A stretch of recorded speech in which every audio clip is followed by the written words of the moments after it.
और दबंग नेता हमारे राजस्थान सरकार के ड्यूटी मंत्री जावड़ सिंह जी खबर साहब से मैं अनुरोध करूंगा कि आप उद्बोधन प्रदान करें।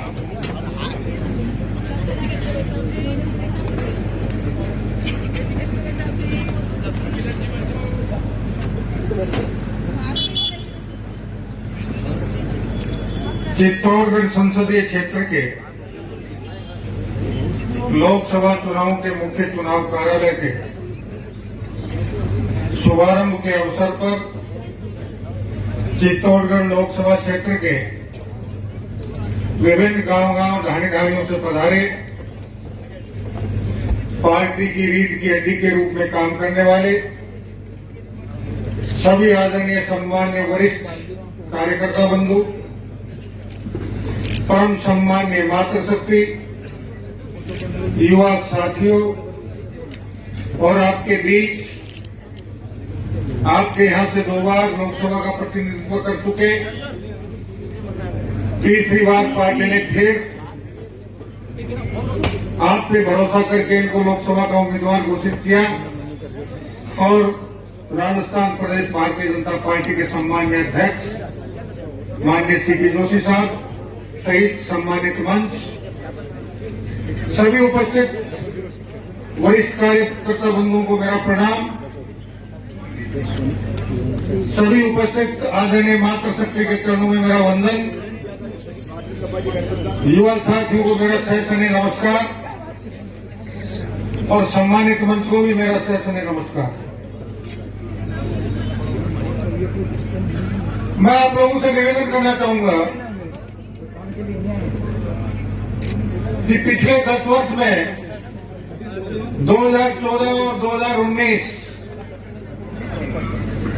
आप कार्यकर्ताओं की मेहनत और हिंदुस्तान के मतदाताओं के मतों के आशीर्वाद से माननीय नरेंद्र भाई मोदी के नेतृत्व में केंद्र में जो सरकार बनी उसने जिस प्रकार के जन कल्याण के काम किए हैं और पूरी दुनिया को इस हिंदुस्तान की ताकत दिखाई है, उस गति को बरकरार रखने के लिए 2024 के चुनाव में 2014 और 2019 के चुनाव में आपने जितनी कड़ी मेहनत की थी उससे भी दोगुनी मेहनत की साथ जो माननीय हमारे राष्ट्रीय अध्यक्ष और प्रधानमंत्री जी का मंतव्य है कि अब की बार 400 पार के लक्ष्य को भेदते हुए उससे भी अधिक सीटें प्राप्त कर फिर एक बार माननीय नरेंद्र भाई मोदी के नेतृत्व में केंद्र में सरकार बनाने में अपना महत्वपूर्ण योगदान देंगे। ये अपील करने, ये अनुरोध करने, ये निवेदन करने हम आप लोगों के बीच हैं। पिछले 10 वर्षों में जो सबसे बड़े परिवर्तन हुए हैं, जन कल्याणकारी कार्यक्रमों की तो गिनती कराने लगूंगा तो बहुत लंबा समय लगेगा, वो आप सबको अच्छी तरह से पता है। लेकिन जो परिवर्तन पिछले 10 वर्षों में बदलते भारत ने देखे हैं, आपको याद होगा 10 साल पहले अगर आपके यहां कोई सेना के सेवानिवृत्त सैनिक हो या जवान या कोई अधिकारी हो, उनसे पूछना जीरो रेखा पर हमारे जिन जवानों की ड्यूटी होती थी, दुश्मन गोलियां चलाता था और हमारे जवान और अधिकारी दिल्ली से अनुरोध करते थे कि सामने से गोलियां आ रही है, हमें भी गोली चलाने की अनुमति दो। और अब सामने से एक गोली आती है और हिंदुस्तान के जवान सीधे 50 गोली ठोकते हैं। ये बदलते भारत की तस्वीर है और बदलते भारत की सबसे बड़ी तस्वीर आपने देखी होगी जब हमारे दुश्मन देश पाकिस्तान ने हमारे एक कायराना हरकत की, उसका बदला लेने के लिए भारत सरकार ने सेना के अधिकारियों से विचार विमर्श कर पाकिस्तान में सर्जिकल स्ट्राइक करने का निर्णय लिया। भारत के पास 30 साल, 40 साल, 50 साल पुराने लड़ाकू विमान थे। पाकिस्तान के पास दुनिया का सबसे आधुनिक, जिसे 2 नंबर का सबसे सशक्त लड़ाकू विमान कहा जाता अमेरिकन रेलवे का F-16 विमान था। हमारे जवानों ने, वायुसेना के जाबाज पायलटों ने यहां से उड़ान भरी और हमारे एक 50 साल पुराने लड़ाकू विमान में हमारा स्क्वाड्रन लीडर अभिनंदन उनको कवर देते हुए साथ जा रहा था। सामने से पाकिस्तान का F-16 विमान आया, दोनों में मुकाबला हुआ और दुनिया में पहली बार अमेरिका अपने जिस फाइटर प्लेन पर गर्व करता था, हमारे 50 साल पुराने लड़ाकू विमान के माध्यम से हमारे बहादुर स्क्वाड्रन लीडर अभिनंदन ने उसे मार गिराया। उसका खुद का विमान भी दुर्घटनाग्रस्त हो गया, वो पाकिस्तान की सरजमी पर गिर गया। और आपको जानकारी होगी, 72 घंटे के अंदर अंदर अभिनंदन सकुशल वापस भारत लौट आया। क्यों? क्योंकि दुनिया के सभी देशों ने पाकिस्तान को चेतावनी दे दी कि अगर 72 घंटे में अभिनंदन सुरक्षित भारत की सरजमी पर नहीं पहुंचा तो 72 घंटे बाद विश्व के नक्शे में पाकिस्तान नाम के देश का कोई चिन्ह होगा या नहीं होगा, इसकी हमारी कोई गारंटी नहीं है। ये थी बदलते भारत की तस्वीर। और बदलते भारत की तस्वीर आपने पिछले साल भी देखी होगी, जब रूस और यूक्रेन में भीषण युद्ध चल रहा था। हमारे देश के भी हजारों नौजवान वहां शिक्षा ग्रहण करने गए हुए थे। दुनिया के बहुत से देशों के नौजवान भी वहां शिक्षा ग्रहण करने गए हुए थे। पाकिस्तान के भी हजारों नौजवान वहां शिक्षण ग्रहण कर रहे थे। दुनिया के सारे देशों ने अपने नागरिकों को सुरक्षित निकालने के लिए हाथ खड़े कर दिए, लेकिन आप लोगों के वोट की ताकत के बदौलत हमारे माननीय प्रधानमंत्री नरेंद्र भाई मोदी जी ने रूस के राष्ट्रपति से बात की, यूक्रेन के राष्ट्रपति से बात की और पहली बार दुनिया के युद्ध इतिहास में युद्ध लड़ते हुए देशों ने भारत के नागरिकों को तिरंगे की छाया में यूक्रेन की धरती से सुरक्षित निकलने के लिए युद्ध विराम की घोषणा कर दी। और आपको गर्व होना चाहिए कि भारत के नौजवान ही तिरंगे के छाया के नीचे वापस नहीं लौट कर आए। दुनिया के बहुत से देशों के साथ साथ पाकिस्तान के हजारों विद्यार्थी भी तिरंगे की सरपरस्ती में सुरक्षित अपने वतन को लौट कर आए। ये बदलते भारत की तस्वीर है। हम बचपन से सुनते आ रहे थे, कश्मीर से धारा 370 नहीं हट सकती। कश्मीर के सारे नेता कहते थे, अगर कश्मीर से धारा 370 हटी तो खून की नदियां बहेंगी। कश्मीर में तिरंगे को हाथ में थामने वाला कोई हाथ नहीं मिलेगा। और आपने देखा होगा, धारा 370 भी हटी और खून की नदियां तो दूर, घर घर में तिरंगा लहराने लगा। और उसके बाद गए साल अगर आपने रामनवमी पर देखा हो तो श्रीनगर के सबसे आतंकवाद से ग्रस्त लाल चौक पर भगवान झंडे के नीचे भगवान श्री राम की शोभा यात्रा भी निकली है। ये सारी बातें आपकी वोट की ताकत से हुई है। अभी और बहुत काम करने हैं। अभी सबके लिए समान नागरिक संहिता लागू करनी है। देशद्रोहियों के लिए सख्त कानून लाना है। घुसपैठियों को बाहर करना है। देश की सीमाओं को सुरक्षित करना है। और भारत की आजादी के 100 साल होने से पहले भारत को दुनिया का सबसे विकसित, सबसे सशक्त, सबसे सबल, सबसे संपन्न और सर्वाधिक सामाजिक समरसता वाले राष्ट्र के रूप में दुनिया में अपनी पहचान बनानी है। और इस सब के लिए आपको आने वाले लोकसभा चुनाव में 2014 और 2019 के चुनाव के मुकाबले आपने जितनी मेहनत की थी, उससे अधिक मेहनत करके भारतीय जनता पार्टी को भारी बहुमत से जिताकर अब की बार 400 पार के नारे को साकार करना है। और उसके बाद 2024 से 2029 का कालखंड पूरी दुनिया देखेगी। और भारत हजारों साल पहले अपने खोए हुए वैभव को वापस प्राप्त करते हुए दुनिया का सिरमौर राष्ट्र बनने से कोई भी ताकत नहीं रोक पाएगी। और ये सब होगा आप सबके वोट की ताकत के बल पर। इसलिए हमारा आप सबसे हाथ जोड़कर निवेदन है कि आपने 2014 और 2019 में 6 लाख वोटों से चुनाव जितवाया था। अभी आपके 8 विधानसभा क्षेत्र हैं। अगर 1.25 लाख एक विधानसभा क्षेत्र से चुनाव में आगे बढ़ेंगे तो कितने वोटों से आपकी जीत होगी? उससे अधिक वोटों से आप अपना जीत का लक्ष्य निर्धारित कर उसे हर हाल में प्राप्त करने में किसी प्रकार की कोई कसर नहीं छोड़ेंगे। इसी आशा और उम्मीद के साथ आप सभी का सत सत अभिनंदन। आपने अपनी गरिमा में उपस्थिति देकर हमारे माननीय आपके यहाँ के उम्मीदवार लोकसभा के वर्तमान सांसद और भारतीय जनता पार्टी के राष्ट्रीय प्रदेश अध्यक्ष आदरणीय सीपी जोशी साहब का जो मनोबल बढ़ाया है और उन्हें ये कहा है कि अब आपको चित्तौड़गढ़ लोकसभा क्षेत्र में आने की आवश्यकता नहीं है। आप राजस्थान के बाकी 24 सीटों के साथ साथ अड़ोस पड़ोस के प्रदेश में भी अपने भारतीय जनता पार्टी का चुनाव प्रचार प्रसार करें। उस सबके लिए मैं आपका फिर एक बार हृदय से अभिनंदन करते हुए सभी बुजुर्गों के चरणों में प्रणाम, मातृशक्ति का वंदन और सभी नौजवान साथियों को नमस्कार करते हुए जय हिंद, जय भारत, वंदे मातरम, जय श्री राम। बोलो भारत माता की, बोलो भारत माता की।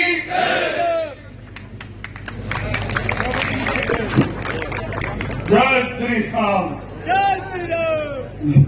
मैं अपने यशस्वी प्रदेशाध्यक्ष जी और हमारे प्रत्याशी आदरणीय सीपी जोशी जी को आमंत्रित करने से पहले मैं प्रबंध समिति की बैठक है उसमें जो अपेक्षित है वो यथास्थान इस प्रोग्राम के बाद में उपस्थित रहे।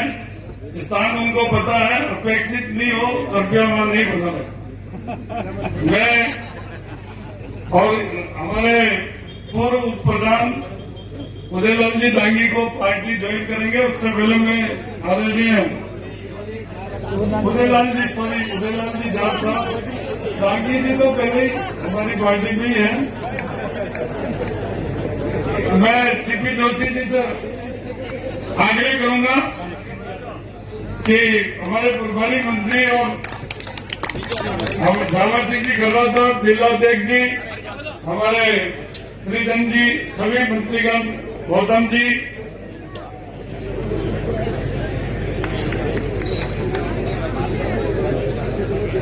आपने कहा कि मैं नरेंद्र मोदी जी और भारतीय जनता पार्टी की नीतियों से प्रभावित होकर और हमारे यहाँ के सांसद और प्रदेशाध्यक्ष सीपी जोशी जी की कार्यशैली और इनके विकास से प्रभावित होकर मैं भारतीय जनता पार्टी की सदस्यता ग्रहण कर रहा हूँ। आपका स्वागत है। मैं इसी क्रम में आदरणीय प्रदेश अध्यक्ष जी और हमारे प्रत्याशी आदरणीय सीपी जोशी साहब से निवेदन करूंगा कि आप हमें मार्गदर्शन प्रदान करा।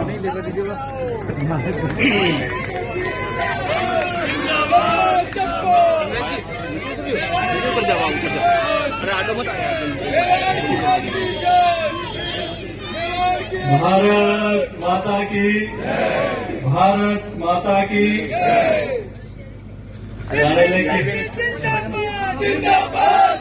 नरेंद्र मोदी जिंदाबाद, श्री नरेंद्र मोदी जिंदाबाद।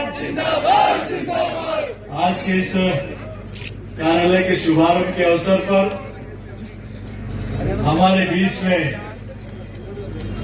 उपस्थित इस लोकसभा के जिले के प्रभारी मंत्री माननीय जावर सिंह जी खर्रा साहब,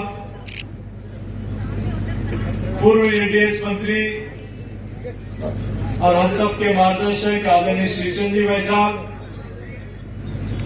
राजस्थान सरकार में मंत्री के रूप में हमारे जिले का प्रतिनिधित्व कर रहे हैं भाई गौतम जी दक्ष साहब, हमारे लोकप्रिय विधायक आदरणीय अर्जुनलाल जी जिंगल साहब, माननीय सुरेश जी धाकड़ साहब, वल्लभ नगर के विधायक माननीय उदयलाल जी डांगी, पिथलिया जी, उदयलाल बडाना जी, हमारे पार्टी के एसोसी जिलाध्यक्ष माननीय मिठूलाल जी जाट साहब, चंद्रगुप्त सिंह जी, गोपाल कुमार जी, जिला प्रमुख जी, पीछे देख लो कोई नाम, माननीय सेठिया साहब, हमारे आनंद जी, हमारे मिथिलेश गौतम जी जो प्रदेश के मंत्री हैं, हमारे झालावाड़ के माननीय विधायक महोदय पारा के, और यहाँ उपस्थित सभी, ये हमारे सरल और सरल स्वभाव के ऐसे विधायक हैं जो हमेशा से संगठन के काम को प्राथमिकता देते हुए काम करते हैं, और सभी हैं, लेकिन ये इनकी सादगी हमेशा उस जिले में प्रभावित करती है। मंचा सिंह, सभी हमारे पार्टी के कावड़िया जी बैठे हैं, सभी नाम, सभी पार्टी के ज्येष्ठ और श्रेष्ठ हमारे नेतागण, और इस लोकसभा के संयोजक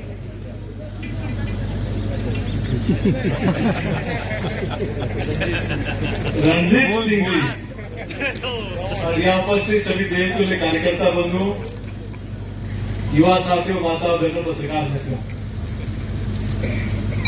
सबसे पहले तो मैं आप सबका और पार्टी के शीर्ष नेतृत्व का आभार प्रकट करता हूं कि मेरे जैसे एक सामान्य कार्यकर्ता को पार्टी ने 2014 में चित्तौड़गढ़ से, मैं पार्टी का उस समय आप जिलाध्यक्ष था, एक साधारण कार्यकर्ता को लोकसभा की सबसे, देश के लोकतंत्र की सबसे बड़ी पंचायत में मुझे मौका दिया, और आप लोगों ने आशीर्वाद देकर लोकतंत्र की सबसे बड़ी पंचायत में मुझे भेजा, और आज पार्टी ने फिर से यह अवसर दिया है, और आप लोगों का आशीर्वाद हमेशा मेरे साथ रहा है। मैं हृदय की गहराई से आप सबका, पूरे लोकसभा क्षेत्र की जनता का और शीर्ष नेतृत्व का हृदय की गहराई से आभार प्रकट करता हूं।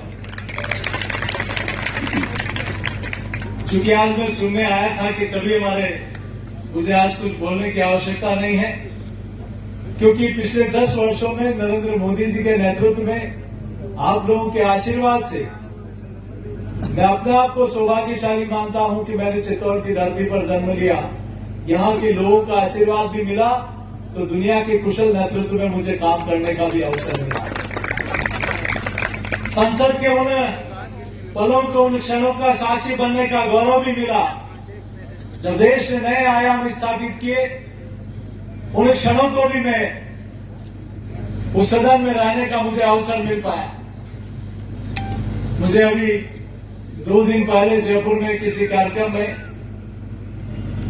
कई मीडिया के साथी मिले, तो उन्होंने कहा कि क्या रहेगा राजस्थान में। मैंने उनको सिर्फ यही कहा कि एक तरफ वो नेतृत्व है जो वर्ष में कई दिन विदेश में अपने निजी कामों के लिए, यात्रा के लिए, मौज आनंद के लिए गुजारता है, और दूसरी तरफ वो नेतृत्व है जो 23 वर्षों में 1 घंटा भी, 1 पल भी अपने लिए खर्च नहीं किया, अपनी मातृभूमि के लिए और पार्टी के लिए, कार्यकर्ताओं के लिए, जनता के लिए। जिन्होंने 23 वर्ष मुख्यमंत्री और प्रधानमंत्री रहते हुए अपना पल पल, अपना क्षण क्षण मां भारती के लिए इस देश को अपना परिवार मानकर काम किया।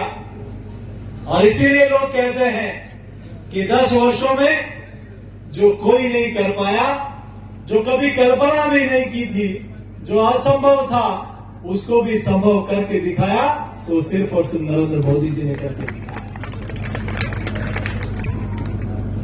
अब बारी देश की जनता की है, प्रदेश की जनता की है। किसी ने कल्पना नहीं की थी कि हमारे वोट की ताकत क्या होती है। किसी ने कल्पना नहीं की थी कि आपके वोट की ताकत के कारण गरीब को मकान मिल सकता है। किसी ने कल्पना नहीं की थी कि वोट की ताकत के कारण हर व्यक्ति का बैंक में खाता खुल सकता है। किसी ने कल्पना नहीं की थी कि वोट की ताकत के कारण हर मातृशक्ति को घर, इज्जत घर मिल सकता है। किसी ने कल्पना नहीं की थी कि वोट की ताकत के कारण जहां कुएं से परेशान बहनों को उज्ज्वला का कनेक्शन मिल सकता है। एक वोट की ताकत के कारण आयुष्मान कार्ड मिल सकता है, एक वोट की ताकत के कारण मेडिकल कॉलेज खोल सकता है, एक वोट की ताकत के कारण पासपोर्ट ऑफिस खोल सकता है, एक वोट की ताकत के कारण नई रेलवे लाइन आ सकती है, एक वोट की ताकत के कारण ब्रॉडगेज मीटर गेज से ब्रॉडगेज हो सकती है, एक वोट की ताकत के कारण इलेक्ट्रिसिटी रेलवे में हो जाती है, एक वोट की ताकत के कारण अमृत स्टेशन बन जाते हैं, एक वोट की ताकत के कारण रेलवे स्टेशन पर लिफ्ट लग जाती है, एक वोट की ताकत के कारण एयरपोर्ट पे बड़ा काम हो जाता है, एक वोट की ताकत के कारण किसानों को मुआवजा खादे का मिल जाता है, एक वोट की ताकत के कारण अफीम किसानों को लाइसेंस मिल जाते हैं, एक वोट की ताकत के कारण 4 लेन से 6 लेन बन जाता है, एक वोट की ताकत के कारण ग्रामीण सड़कें बन जाती है, एक वोट की ताकत के कारण हर घर जल योजना में पीने का शुद्ध पानी पहुंच जाता है,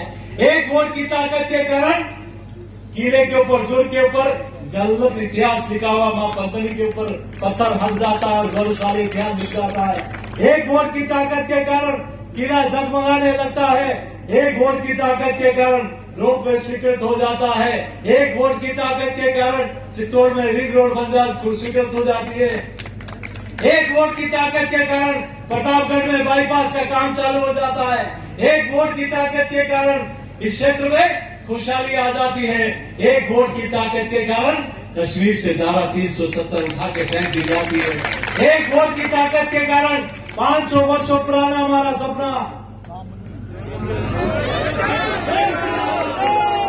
अयोध्या में भव्य और दिव्य मंदिर, और हम सब लोगों ने देखा है और मैंने विधानसभा चुनाव में भी कहा, एक दिवाली अभी मना रहे हैं जो पूरा देश अयोध्या में प्रभु श्री राम युद्ध जीत कर आते हैं, पूरा देश उसको दिवाली के रूप में मनाता है।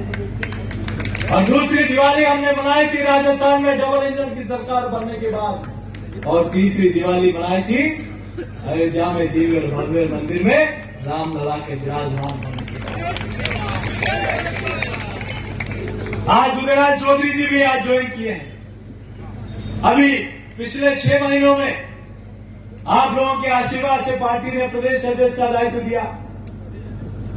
कई लोगों ने पार्टी ज्वाइन की, उनके मन में दर्द था कि आपने इतने वर्षों तक आजादी के बाद अयोध्या में प्रभु श्री राम लला का मंदिर बने नहीं बने, इसके लिए कोर्ट में लटकाया अटकाया, लेकिन अब मोदी जी के नेतृत्व में, मोदी जी की अगुवाई में वो दिव्य और भव्य मंदिर बन गया। उसमें ट्रस्ट ने आपको निमंत्रण दिया तो उसको निमंत्रण को भी आप ठुकरा दिया, वो ठेस हम बर्दाश्त नहीं कर सकते। हम कैसे उस पार्टी उनके साथ रह सकते हैं जिन लोगों ने धारा 370 हत्या का विरोध किया? हम कैसे उन लोगों के साथ रह सकते हैं जब भारत और चीन की सीमा पर तनाव था तब वो लोग चीन के राजदूत के साथ आनंद ले रहे थे?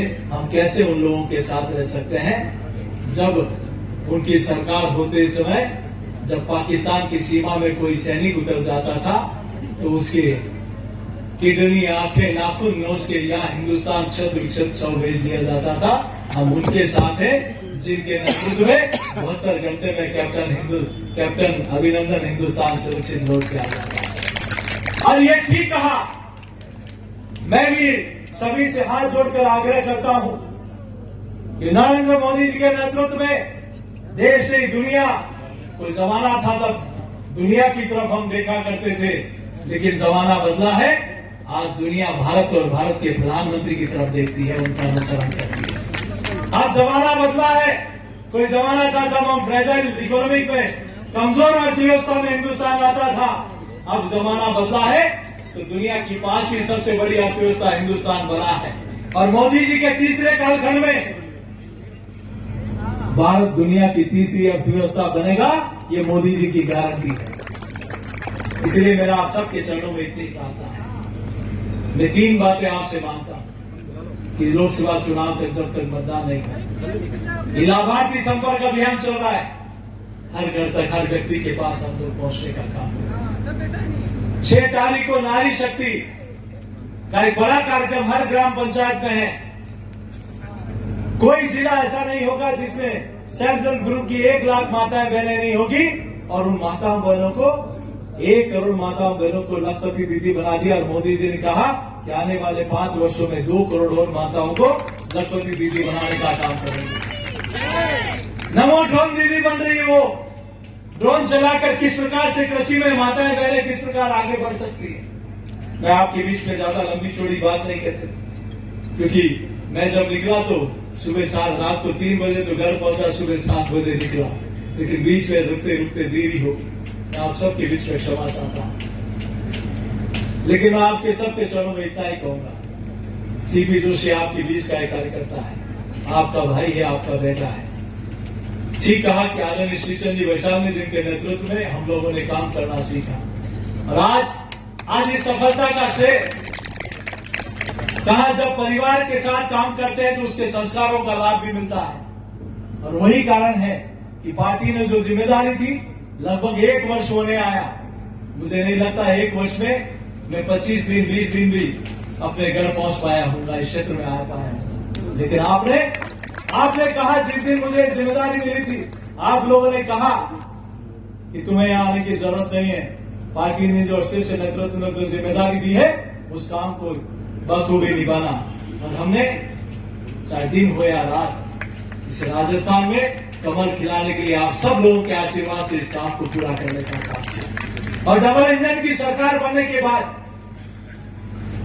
शिवराज शर्मा जी के नेतृत्व में EARCP हो, यमुना जल समझौता, किसी ने कल्पना नहीं की थी कि ये काम भी हो पाएंगे। किसी ने कल्पना नहीं की थी कि वो सरकारें थी तो समाज के चुनाव आते समय घोषणाएं करती थी, लेकिन इन्होंने चुनाव की घोषणा के 30 दिन के अंदर मुख्यमंत्री बनने के बाद कहा कि हमारी माताओं बहनों को मात्र 450 रुपए में गैस का सिलेंडर देंगे, और वो काम शुरू कर दिया। हम पेंशन में 150 रुपया बढ़ाएंगे, 500 बढ़ाएंगे, लेकिन उसको क्रमशः बढ़ाएंगे 5 वर्ष में, वो भी शुरू कर दिया। MSP में इतना पैसा हम सरकार की तरफ से देंगे, वो भी शुरू कर दिया। किसान के खाते में 6,000 मोदी सरकार देती है, 6,000 राजस्थान की सरकार देगी, 2,000 रुपया वो भी शुरू कर दिया। बोले 2,000 करके हम 5 वर्ष में बढ़ाएंगे। तो ये अंतर है अन्य सरकारों में, इस सरकार में। मैं आप सबके बीच में इतनी प्रार्थना करते हुए कि हम सब लोग 6 तारीख को प्रत्येक ग्राम पंचायत में होने वाले मातृशक्ति कार्यक्रम में हम सब लोग वहां पहुंचे, और LED वाहन जो हमारा संकल्प पत्र के लिए 2 LED प्रत्येक लोकसभा में आजकल से शुरू हो जाएगी। संकल्प पत्र की पेटी भी उसमें होगी। जिस प्रकार से हम लोगों ने विधानसभा में कहा कि डबल इंजन की सरकार बनने के बाद ये काम करेंगे, वैसे ही दिल्ली के संकल्प पत्र में घोषणा में क्या होना चाहिए, ये मोदी जी अपने देश की जनता को अपना परिवार मानते हैं कि अपने कमरे में बैठकर, ऐसी कमरे में बैठकर, कुछ लोगों के साथ बैठकर घोषणा पत्र नहीं बनता। बोले मेरा घोषणा पत्र बनेगा, देश के प्रत्येक मजदूर के पास जाओ, आंगनबाड़ी बहनों के पास जाओ, आशा बहनों के पास जाओ, विश्वकर्मा भाइयों के साथ पास जाओ, डॉक्टर के पास जाओ, इंजीनियर के पास जाओ, चार्टर्ड अकाउंटेंट के पास जाओ, पत्रकार भाइयों के पास जाओ, टैक्सकारों के पास जाओ, खिलाड़ियों के पास जाओ। हर वर्ग, व्यापारी हो या चाहे मजदूर हो, चाहे किसान हो, हर वर्ग से नरेंद्र मोदी जी की तीसरी सरकार का संकल्प पत्र क्या होना चाहिए, ये गांव गांव ढाणी ढाणी जाकर उस संकल्प पत्र की पेटी में हम सब लोगों ने कलेक्ट करना है। यही निवेदन करते हुए कि आप और हम सब लोग अभी कई बातें कह रहे थे कि हम ये करेंगे, लेकिन मैं ये कह सकता हूं कि आदरणीय मोदी जी के नेतृत्व में चित्तौड़गढ़ लोकसभा में चाहे रेलवे हो, चाहे हाईवे हो, चाहे सड़कें हो, चाहे ESI का काम हो। अभी कह रहे थे, अभी बैठे बैठे अभी मुझे मैसेज आया, मैं दिल्ली से जब आ रहा था तो हमारे श्रम मंत्री माननीय भूपेंद्र यादव जी के ऑफिस से कि भैया वो जो ESIC का हॉस्पिटल था वो 30 बेड से 100 बेड का हो चुका है। क्योंकि इसमें पहले कोई कारण था, स्टेट को लैंड देनी थी, नहीं दे पाए, फिर भारत सरकार ने प्रपोजल भेजा, लंबा समय लगा। कभी भारत सरकार देते नहीं है पैसा लैंड का, लेकिन उसमें उसका पैसा भी दिया। अब उन्होंने कहा कि जैसा उदयपुर में 100 कमरों का बना हुआ है, वैसा ही श्रमिक भाइयों के लिए चित्तौड़ में भी 100 बेड का हॉस्पिटल बनेगा। मैं आप सबके चरणों में इतनी प्रार्थना कि मैं आपका बीच का एक कार्यकर्ता, और आपने और पार्टी ने यहां तक मुझे आप सब लोगों के आशीर्वाद से पहुंचाया। तीसरी बार जैसा नारा लगा रहे थे जिलाध्यक्ष जी, अब की बार फिर एक बार मोदी सरकार, ये सिर्फ पार्टी का नारा नहीं है, अब ये देश की जनता का नारा बन चुका है, ये जन जन का नारा बन चुका है, ये गरीब युवा किसान महिला का नारा बन चुका है, ये शहर गांव का नारा बन चुका है, ये खेत खलियान का नारा बन चुका है। ये नारा इसलिए बना कि सपने नहीं हकीकत ढूंढते हैं, इसीलिए देश के लोग मोदी जी को चुनते हैं। आइए आप और हम सब लोग भारत दुनिया की सबसे बड़ी ताकत बने, भारत दुनिया का सिरमौर बने, इसके लिए मोदी जी के नेतृत्व में 400 पार का नारा, इतार 370 क्यों, भाजपा की 370 और एनडीए 400 पार। ये 370 इसलिए कि आजादी के समय से जो देश हिंदुस्तान झेल रहा था, उस धारा 370 को भी मोदी जी के नेतृत्व में उठाकर फेंक दिया। अब हमारे बूथ से पिछले 2 लोकसभा और 2 विधानसभा चुनाव में जिन बूथों पर हम सबसे ज्यादा मतों से जीते हुए, उन सबसे ज्यादा मतों में 370 प्लस करना है और देश में 370 भाजपा के कमल खिलाकर डॉक्टर श्यामा प्रसाद मुखर्जी के चरणों में 370 अर्पित करनी है। इस ध्येय के साथ नरेंद्र मोदी जी ने देश की जनता को आह्वान किया है। आइए आप और हम सब लोग इस माननीय प्रधानमंत्री जी के आह्वान पर घर घर जाकर कमल खिलाने का काम करेंगे। यही निवेदन करते हुए आप सबसे निवेदन करता हूं कि हम सब लोग अपने बूथ पर, अपने शक्ति केंद्र पर इस काम को बहुत मजबूती से आप अभी तक किया है, आगे भी हम सब लोग करेंगे। यही प्रार्थना मैं आप सबके चरणों में करता हूं। बहुत बहुत धन्यवाद। जय हिंद, जय भारत।